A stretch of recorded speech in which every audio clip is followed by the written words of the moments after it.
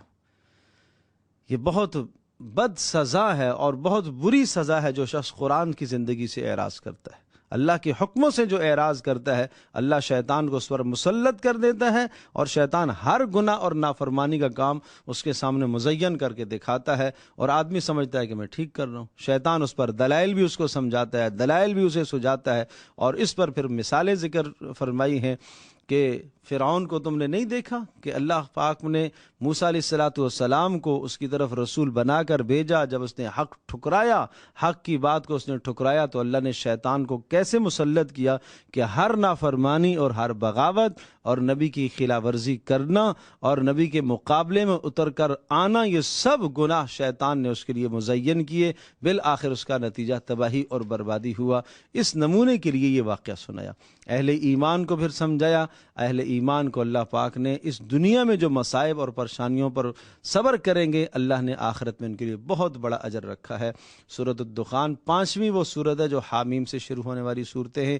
اس میں فرمایا کہ اتمام حجت ہو جانے کے بعد مکذبین، جھٹلانے والوں کے لیے عذاب آنے والا ہے۔ جب حجتیں تام ہو گئیں، احکام پورے آگے، رسول اللہ صلی اللہ تعالی علیہ وسلم نے ہر طرح سے سمجھایا، حجت تام ہو گئی، اب جس نے نہ مانا تو پھر اللہ کی طرف سے عذاب آئے گا، اور عذاب کے نمونے پھر سمجھائے۔ یہاں پھر فرعون کے اوپر آنے والے عذاب کو ذکر کیا اور آخرت کے عذاب کو بھی سمجھایا۔ ان شجرۃ الزقوم، بدترین عذاب آخرت کا ہوگا، وہ گناہگار کا کھانا، وہ زقوم کا کھانا جب پیٹ کے اندر جائے گا، اندر سے آنتڑیوں کو کاٹتا ہوا باہر نکال کے لے آئے گا، اور پھر کھولتا ہوا اور گرم پانی اس کے سر پر ڈالا جائے گا اور کہا جائے گا ذق انک انت العزیز الکریم۔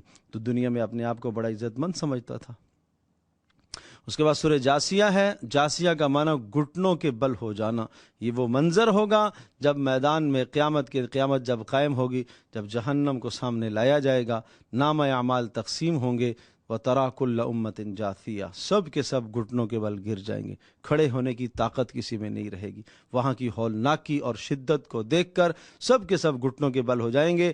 اور اس صورت کا خاص مضمون ہے اتنے سارے دلائل آنے کے بعد حق کا ٹھکرانا، حق کو جھٹلانا سوائے نفس کی پیروی کے اور کیا ہے؟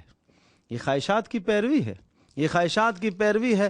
افرأیت من اتخذ الہہ ہواہ، اتنے سارے دلائل آنے کے بعد، حق واضح ہونے کے بعد اب کیا کر رہے ہو؟ تم خواہشات کے پیچھے چلتے ہو اور خواہشات کو اپنا معبود بنایا ہے۔ جو آدمی نفس کی پیروی کر رہا اس کا مطلب یہ ہوا کہ اس نے خواہش کو اپنا معبود بنایا ہوا ہے۔ فرمایا اضل اللہ علی علم، اللہ اس کو گمراہ کر کے چھوڑے گا، اللہ اس کے دل پر اور اللہ پاک اس کے کانوں پر مہر لگا دے گا کفر کی، اور اللہ اس کی آنکھوں کے سامنے پردے ڈالے گا، اب اس کو کوئی حق نہیں سوجے گا۔ کیوں؟ اس لیے کہ حق کی مخالفت کرنا، حق کو ٹھکرانا، سامنے سب کچھ آنے کے باوجود بھی نہ ماننا اور نفس کی پیروی کرنا، اس کا بدترین نتیجہ دل پر مہر لگتی ہے۔ اللہ پاک ہم سب کی حفاظت